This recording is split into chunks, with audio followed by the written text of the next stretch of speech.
Hello everyone, how are you all? Welcome to Commerce Net Point. I'm CA तृप्ति सिंह। आज हम accounting principle से related MCQs करेंगे। तो बच्चे, लास्ट वीडियो में हमने 11 MCQs किए थे और जिन बच्चों ने वो वीडियो नहीं देखी है तो डिस्क्रिप्शन बॉक्स में उसका लिंक है, तो आप जाकर उस वीडियो को देख सकते हैं।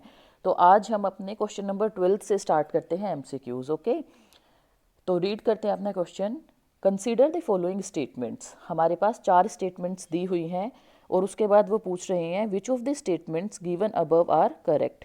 तो इन 4 स्टेटमेंट्स में से जोन सी भी स्टेटमेंट सही है वो हमें बताना है। फर्स्ट पढ़ते हैं, the entire concept of accounting is not applicable to sole trading concern and partnership concern. तो बच्चे ये तो गलत ही है, क्योंकि हमारा जितना भी अकाउंटिंग का कॉन्सेप्ट है वो सोल ट्रेडिंग पे, पार्टनरशिप पे, कंपनीज पे, सभी पे समान रूप से एप्लीकेबल होता है। तो फर्स्ट गलत है। सेकंड रीड करते हैं, assets are to be shown in the balance sheet at their replacement cost on liquidation. तो अगेन बच्चे गलत है, रिप्लेसमेंट कॉस्ट पे हम नहीं शो करते हैं अपनी एसेट्स को। सेकंड भी गलत है। थर्ड पढ़ते हैं, money measurement concept takes into accounts changes in the monetary unit. तो बच्चे, मनी मेजरमेंट जो है वो चेंजेस को थोड़ी रिकॉर्ड करता है। मनी मेजरमेंट क्या बोलता है? मनी मेजरमेंट कहता है कि जो भी चीज़ें आप मनी में खरीद रहे हो, यानी वो ट्रांजैक्शंस जो पैसे से रिलेटेड है, सिर्फ अकाउंट्स उन्हीं को रिकॉर्ड करेगा। आपके वर्कर की जो क्वालिटी है या आपके प्रोडक्ट की जो क्वालिटी है उनको नहीं रिकॉर्ड करेगा, है ना। तो money measurement changes in the monetary unit को रिकॉर्ड नहीं करता है, सिर्फ मनी की ट्रांजैक्शंस को ही रिकॉर्ड करता है। तो यानी कि तीसरी वाली स्टेटमेंट भी गलत है। फोर्थ रीड करते हैं, when a creditor is paid the result is decrease of one asset. ठीक है, जब आपने क्रेडिटर को पे किया तो आपका क्या हुआ? कैश डिक्रीज हो गया, ये बात ठीक है। And a corresponding increase in another asset. तो बच्चे ये गलत है, कोरोस्पोंडिंग इंक्रीज नहीं होता दूसरी एसेट के अंदर। आपकी जो लायबिलिटी होती है, यानी कि जो क्रेडिटर है, आपकी लायबिलिटी डिक्रीज हो जाती है ना। तो कैश कम होगा और क्रेडिटर यानी लायबिलिटी कम होगी, तो एसेट इंक्रीज नहीं होती। तो यानी फोर्थ भी गलत है। तो इसका मतलब ये चारों की चारों स्टेटमेंट हमारी गलत है। तो ऑप्शन नंबर डी जो है वो इसका आंसर है, यानी नन ऑफ दीज, क्योंकि उन्होंने करेक्ट स्टेटमेंट पूछा था। ठीक है, नेक्स्ट क्वेश्चन करते हैं, which of the following statement is correct. तो फिर से हमारे पास स्टेटमेंट्स हैं, करेक्ट वाली देखनी है हमें। Accounting principles represents laws fixed by the respective government. तो बच्चे गलत है, ये कोई लॉ रिप्रेजेंट नहीं करते हैं जो कि गवर्नमेंट ने फिक्स किए हुए हों। B, accounting principles represents laws fixed by accounting expert. Again गलत है, कोई अकाउंटिंग एक्सपर्ट ने फिक्स नहीं किए हैं। C, accounting principles represents inviolable laws fixed by a legal board. तो बेटा ये भी कोई बात नहीं है, इनवायोलेबल लॉज कोई नहीं है ये जो फिक्स किए हों। डी है, accounting principles represent a consensus. Consensus क्या होती है? जिसके अंदर सर्वसम्मति हो, यानी पूरी तरीके से सब लोग सहमत हो, at a particular time to the recording of accounting transactions. तो ये बिल्कुल ठीक है कि अकाउंटिंग प्रिंसिपल्स एक तरीके से आपके जनरल गाइडलाइंस हैं जो कि हमारे अकाउंटिंग स्टैंडर्ड्स जो हैं वो बताते हैं, जो कि सबको फॉलो करने होते हैं। और ऐसा भी नहीं है कि सारे के सारे जितने भी बिजनेस फर्म्स हैं एक तरीके से इनको फॉलो करें, है ना। सबके अंदर थोड़ा थोड़ा सा वेरिएशन हो सकता है। जैसे कि मटेरियलिटी प्रिंसिपल की ही बात कर लो, तो हमने देखा था ना कि अगर कोई एक बहुत बड़ी कंसर्न है जिसके टर्नओवर करोड़ों में है, तो उसके लिए 1000 रुपये का अगर कोई एक्सपेंस है तो कोई मायने नहीं रखता, ज़रूरी नहीं है, हो सकता है उसको वो इग्नोर भी कर दे तो उसकी फाइनेंशियल स्टेटमेंट पे कोई फ़र्क नहीं पड़ेगा। लेकिन दूसरी तरफ एक फर्म है, छोटी फर्म है, जिसकी टर्नओवर मान लो सिर्फ 1 लाख रुपए है, तो अगर वो अपना 1000 या 10,000 के बिल को इग्नोर करती है तो उससे फर्क पड़ेगा उसके स्टेटमेंट पे, है ना। तो जैसे मटेरियलिटी हो गया, और भी प्रिंसिपल ऐसे हैं कि हम ये नहीं कह सकते कि रिजिड है और सब में सेम तरीके से फॉलो होंगे। तो इसलिए हमारा राइट आंसर क्या है इसका? डी। ठीक है बच्चे, चलो 14 क्वेश्चन करते हैं अपना। मैच दी फॉलोइंग, हमें मैच करना है। हमारे पास 2 लिस्ट दी हुई हैं, एक लिस्ट 1 है और लिस्ट 2 है। तो मैच करते हैं अपनी लिस्ट को बच्चे। A, income is measured and financial position is assessed. Income measure की जाती है और फाइनेंशियल पोजीशन जो है वो असेस की जाती है। लिस्ट 2 के अंदर आपको 4 नाम दिए हुए हैं, consistency concept, going concern, conservatism और मैचिंग कॉन्सेप्ट। तो देखो बच्चों, अगर थोड़ा सा पढ़ के डाउट हो रहा है कि भाई इसका क्या आंसर होगा, है ना, जैसे अभी मैं डायरेक्टली वैसे बता दूंगी कि ये आंसर है, पर अगर अभी थोड़ा सा भी आपको डाउट हो रहा है कि मैम समझ में नहीं आ रहा, तो इसको स्किप कर दो, अगले पे चलते हैं, ठीक है, अगले वाले को देखते हैं।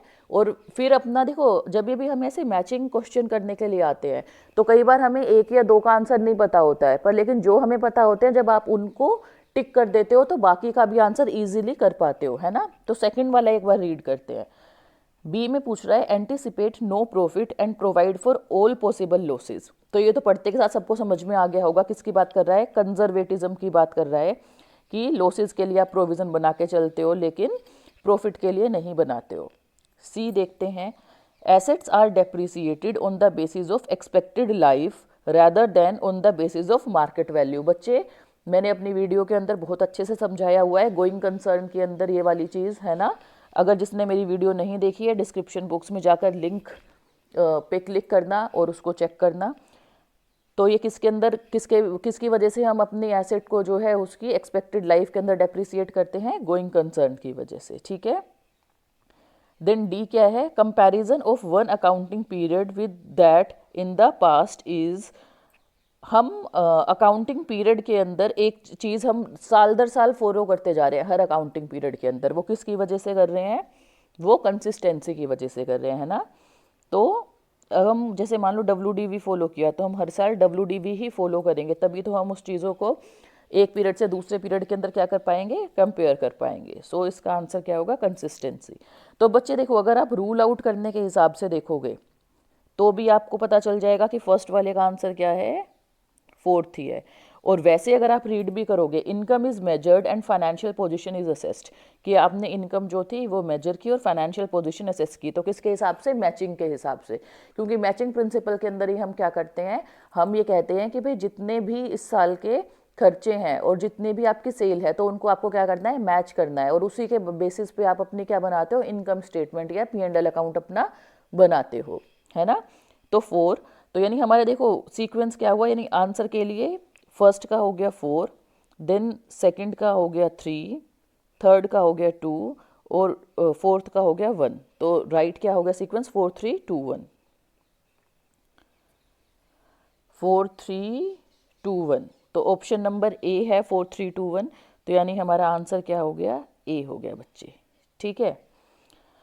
ओके, सो नेक्स्ट क्वेश्चन करते हैं, question number 15। If accounting transaction is based on facts and it is verifiable by documents, it has the quality of, fact पे बेस्ड है और हम उसको वेरीफाई भी कर सकते हैं उसके डॉक्यूमेंट से, तो उसके अंदर कौन सी क्वालिटी है हमारी फाइनेंशियल स्टेटमेंट के अंदर, ए रेलेवेंस, बी अंडरस्टैंडेबिलिटी, सी रिलायबिलिटी और डी कंपेरेबिलिटी। तो बच्चे इसका राइट आंसर है सी रिलायबिलिटी, यानी हमारी फाइनेंशियल स्टेटमेंट क्या है, रिलायबल है, यानी जिस पे विश्वास किया जा सकता है, विश्वसनीय है, क्योंकि हमने सारे जो फैक्ट हैं वो बिल्कुल ठीक दिखला रहे हैं और उनको हम वेरीफाई भी कर सकते हैं उनके डॉक्यूमेंट्स के हिसाब से, यानी हमारे सोर्स डॉक्यूमेंट जो हैं वो सारे हमारे पास अवेलेबल थे, ठीक है बच्चे। तो right answer is C. Next question करते हैं, question number 16। According to which of the following concept, even the proprietor of the business is treated as the creditor to the extent of his capital? Again बच्चे सब समझ गए होंगे कि proprietor को भी हम उसका क्रेडिटर मानते हैं, किस प्रिंसिपल की वजह से, सिंपल सी बात है, बिजनेस एंटिटी प्रिंसिपल की वजह से। ये तो सबको ही पता होगा, नहीं पता तो मेरी वीडियो देखना जो डिस्क्रिप्शन बॉक्स में है, तो आपको पता चल जाएगा, ठीक है बच्चे। नेक्स्ट क्वेश्चन करते हैं, according to which of the following concept in determining the net income from business all cost which are applicable to the revenue of the period should be charge against that revenue. जितनी भी cost हैं किसी period की, उसके revenue के against ही उनको हम क्या करते हैं, चार्ज करते हैं। कौन सा प्रिंसिपल बोलता है बच्चे, अगेन बड़ा इजीली आप लोग समझ गए होंगे, मैचिंग प्रिंसिपल के हिसाब से हम रिवेन्यू के जितने भी कॉस्ट हैं उनको एक ही पीरियड में दिखलाते हैं, so matching principle. Next question is valuation of stock at lower of cost और net realisable value is an example of ये बच्चे फिर से मेरी वीडियो के अंदर अगर आपने देखी होगी तो उसमें भी मैंने क्लियर बताया है कि आप कोस्ट को स्टॉक को उसकी कॉस्ट और नेट रियलाइजेबल वैल्यू उनमें से जोन सा भी कम होता है उस पर दिखलाते हो। और ये हम कौन से प्रिंसिपल में करते हैं, कंजर्वेटिज्म के अंदर, है ना, क्योंकि हम थोड़ा सा पिछड़े हुए सोच के साथ चलते हैं, यानी हम लॉसेस के लिए पहले से प्रोविज़न बना के चल रहे हैं, तो हम अपना स्टॉक को ज़्यादा वैल्यू पे नहीं दिखला रहे हैं, कम वैल्यू पे दिखलाते हैं। तो answer is B, conservatism principle. जब मैंने इसको समझाया है तो और डिटेल में अच्छे से एक्सप्लेन किया हो। ओके, क्वेश्चन 19 करते हैं। During the life time of an entity, accounting produces financial statements in accordance with which of the following accounting concept. कि जब हमारा लाइफ टाइम चल रहा है किसी भी एंटिटी का, तो आप कौन से प्रिंसिपल के हिसाब से अपनी स्टेटमेंट्स जो है फाइनेंशियल स्टेटमेंट वो प्रोड्यूस कर रहे हो। तो बच्चे हमारा जो बिजनेस है वो तो पता नहीं कितने समय तक चलता रहेगा, है ना, गोइंग कंसर्न है, तो हमने उसको क्या किया था, एक एक साल की ड्यूरेशन के अंदर बांट दिया था। तो वो हमारे क्या होता है, अकाउंटिंग पीरियड। तो हम उसी के हिसाब से, यानी ड्यूरिंग द लाइफ टाइम के अंदर जो लंबा लाइफ टाइम है उसमें हम जो एक एक साल की जो स्टेटमेंट बना रहे हैं वो किसके हिसाब से शो कर रहे हैं, हम अकाउंटिंग पीरियड प्रिंसिपल के हिसाब से शो कर रहे हैं, है ना। So the right answer is A, accounting period principle. ठीक है बच्चे, नेक्स्ट क्वेश्चन करते हैं, question number 20। X Limited follows the WDV method of depreciating machinery year after year due to, हम WDV ही फॉलो करते जा रहे हैं हर साल दर साल, क्यों, ताकि हमारी क्या रहे, कंसिस्टेंसी रहे। So the right answer is C, consistency concept. Question 21 करते हैं। Sale is recognised on the basis of cash memo और इनवॉइस। ये मेमो बेटा है और साथ में ये और लिखा हुआ है, थोड़ा सा ना टाइपिंग एरर हो गई है। Sale is recognised on the basis of cash memo और इनवॉइस, ये इन्वर्टेड कोमास में है। देन बोल रहे हैं because of which accounting principle, किसकी वजह से ऐसा कर रहे हो आप। तो हमारे पास हम सेल कैसे रिकॉर्ड कर रहे हैं बच्चे, हमारे पास क्या है, प्रॉपर एविडेंस है ना, एविडेंस, सोर्स डॉक्यूमेंट है, एविडेंस है, उसके हिसाब से ही हम अपने सेल्स को रिकॉर्ड कर रहे हैं। सो राइट आंसर क्या है, देखते हैं। ए, वेरीफाइबल एविडेंस ऑब्जेक्ट, लो पता ही चल गया, सही जवाब क्या है, ए है, वेरीफाइबल एविडेंस। हमारे पास एविडेंस है प्रॉपर उसको चेक करने के लिए। ठीक है, सो नेक्स्ट क्वेश्चन करते हैं, इसके 3 ऑप्शन आप पढ़ लेना। नेक्स्ट क्वेश्चन करते हैं, question number 22। Purchase of a pen is treated as expense. आपने एक पेन खरीदा है ना, छुटपुट सा एक खर्चा किया है। In this statement state the concept या कन्वेंशन इन्वॉल्व। इसके अंदर कौन सी हमारी कन्वेंशन जो है वो इन्वॉल्व है। तो बच्चे अगेन साफ पता चल रहा है, मटीरियलिटी कॉन्सेप्ट जो है वो इसके अंदर इन्वॉल्व है। अगर आप एक पेन खरीदते हो, उसको आप रिकॉर्ड करो या नज़रअंदाज कर दो, तो उसकी वजह से आपके फाइनेंशियल स्टेटमेंट्स पे बहुत ज़्यादा फर्क नहीं पड़ेगा। ठीक है बेटा, नेक्स्ट देखते हैं। विच प्रिंसिपल या guideline requires a company's balance sheet to report its land at the amount the company paid to acquire the land. यानी कि उसकी ओरिजिनल या हिस्टोरिकल जो कॉस्ट है उस पर ही रिकॉर्ड करो। Even if the land could be sold today at a significantly higher amount. जबकि अगर हम आज की तारीख में लैंड को बेचने जाएं तो उसकी बहुत ज़्यादा हाई अमाउंट हमें मिल सकता है। तो कौन सा प्रिंसिपल है बच्चे, कोस्ट, है ना, कोस्ट बोलो या हिस्टोरिकल कोस्ट बोलो, उसके हिसाब से हम ओरिजिनल कोस्ट पे शो करते हैं। Question number 24। विच प्रिंसिपल और guideline allows a company to ignore the change in the purchasing power of the dollar over time. तो बच्चे जो डॉलर की परचेजिंग पावर है वो क्या होती रहती है, चेंज करते रहते हैं वो, है ना। कि अगर जैसे आपने देखा होगा न्यूज़ के अंदर कि आज जो है डॉलर 70 रुपये का है, कल 71 रुपये का हो जाता है, तो फ्लक्चुएट करता रहता है। तो कौन सा प्रिंसिपल है जो इस चीज़ को इग्नोर कर देता है। तो बच्चे हमारा जो मॉनेटरी यूनिट है वो उस एक चीज़ एज्यूम करता है कि कोई इन्फ्लेशन नहीं है। तो वो सिर्फ हम क्या रिकॉर्ड कर रहे हैं, हम पैसे वाली चीज़ों को रिकॉर्ड कर रहे हैं, जो आप मनी में नाप सकते हो चीज़ों को, उसको हम अकाउंट्स के अंदर रिकॉर्ड कर रहे हैं। लेकिन कोई भी फ्लक्चुएशंस जो हैं या इन्फ्लेशन है उसको वो इग्नोर करके चलता है। ठीक है, so the right answer is C. Question number 25 करते हैं। विच प्रिंसिपल और guideline directs a company to show all the expenses related to its revenue of a specified period even if the expense were not paid in that period. यानी कि payment आपने चाहे उस period में ना भी की हो, यानी पेमेंट चाहे जब मर्जी की हो, लेकिन कौन सा प्रिंसिपल या गाइडलाइन कहता है कि आप एक्सपेंसेस को उस साल में दिखलाओ जिस साल में आपने रेवेन्यू को दिखलाया है। तो बच्चे अगेन आप सब समझ गए होंगे, मैचिंग प्रिंसिपल ये बात बोलता है कि रेवेन्यू के साथ ही उसके खर्चों को दिखलाओ। ठीक है, क्वेश्चन नंबर 26 करते हैं। An asset with a cost of $1,20,000 is depreciated over its useful life of 10 years rather than expensing the entire amount when it is purchased. This complies with which principle और guideline? तो बच्चे आपने एक asset खरीदी है 1,20,000 की और उसको आपने उसकी एक्सपेक्टेड लाइफ 10 साल उसके अंदर डेप्रिसिएट किया, तो वो पूछ रहे हैं कि आपने पहले साल में ही उसका पूरा का पूरा खर्चा क्यों नहीं रिकॉर्ड कर दिया 1,20,000 का, आप उसको बार बार 10 सालों के अंदर 12,000 करते करते क्यों रिकॉर्ड करोगे? तो बच्चे किस वजह से करते हैं हम, क्योंकि देखो पहले साल के अंदर आपने उस एसेट को पूरी तरीके से कंज्यूम नहीं कर लिया। आप कोई फिक्स्ड एसेट खरीद के लाए तो वो आपके कई सालों तक चलेगी, तो वो अभी क्वेश्चन के हिसाब से 10 सालों तक चलेगी। तो आपने जितने सालों में उसका इस्तेमाल किया है उतने सालों में ही हम उसके खर्चे को दिखलाएंगे, ना कि उसके पहले साल में ही हम पूरी की पूरी फिगर को डेप्रिसिएट कर देंगे। तो बच्चे कौन सा प्रिंसिपल ये वाली बात कहता है? मैचिंग प्रिंसिपल कहता है कि जितना आपने रिवेन्यू को अर्न करने में खर्चा किया है उतना ही शो करो। तो फिक्स्ड एसेट ने जितना पहले साल में अपना यूज़ दिया है कि जिससे आप जितने भी अपनी गुड्स बना पाए हो, तो उतने के हिसाब से ही हम उसको डेप्रिसिएट करेंगे। तो इस वजह से 10 सालों के अंदर हमने उसको डेप्रिसिएट किया। ठीक है, so right answer is C, matching principal.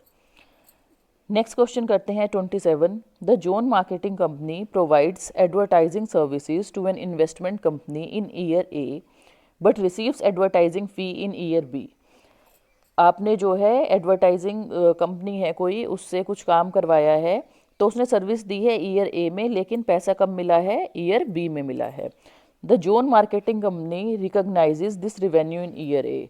तो यानी जब उसने सर्विस दी ईयर ए में तब उन्होंने अपने रेवेन्यू को रिकॉग्नाइज कर लिया या रिकॉर्ड कर लिया। This action of zone marketing company is justified by, किसकी वजह से हमारा ये जस्टिफाई है एक्शन? तो अगेन बच्चे साफ पता चल रहा है कि रेवेन्यू रिकॉग्निशन प्रिंसिपल के हिसाब से, जिसके अंदर मैटर नहीं करता कि कैश कब रिसीव किया है या नहीं किया है, जब भी आपने अपनी सेल कर दी या अपनी सर्विस रेंडर कर दी उसी समय हम उसको क्या कर लेते हैं? रिकॉर्ड कर लेते हैं। तो सही आंसर क्या है? B, revenue recognition principle. ठीक है, नेक्स्ट करते हैं। द बिजनेस और economic entity concept is applicable to sole proprietorship form of business, B partnership form of business, C corporate form of business, या फिर D all of the above. तो बच्चे right answer is D all of the above, क्योंकि ये हमारे जितने भी principles हैं वो सभी जितने भी चाहे फॉर्म ऑफ ऑर्गेनाइजेशन है, चाहे वो सोल प्रोप्राइटर हो, पार्टनरशिप हो, कंपनी हो, जो मर्जी हो, सबके ऊपर एक समान रूप से एप्लीकेबल होते हैं। नेक्स्ट क्वेश्चन करते हैं, question number 29।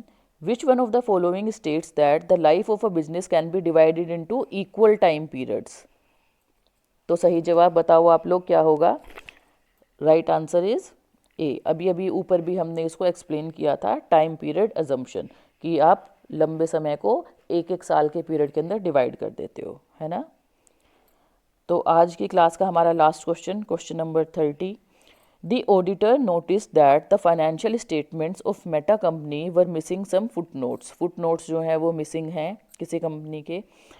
Important for users for decision making, जो कि बहुत important भी थे users के लिए decision making में। This action of the management is a violation of, किसकी उन्होंने violation की है? A materiality concept, B going concern, C economic entity, या फिर D full disclosure।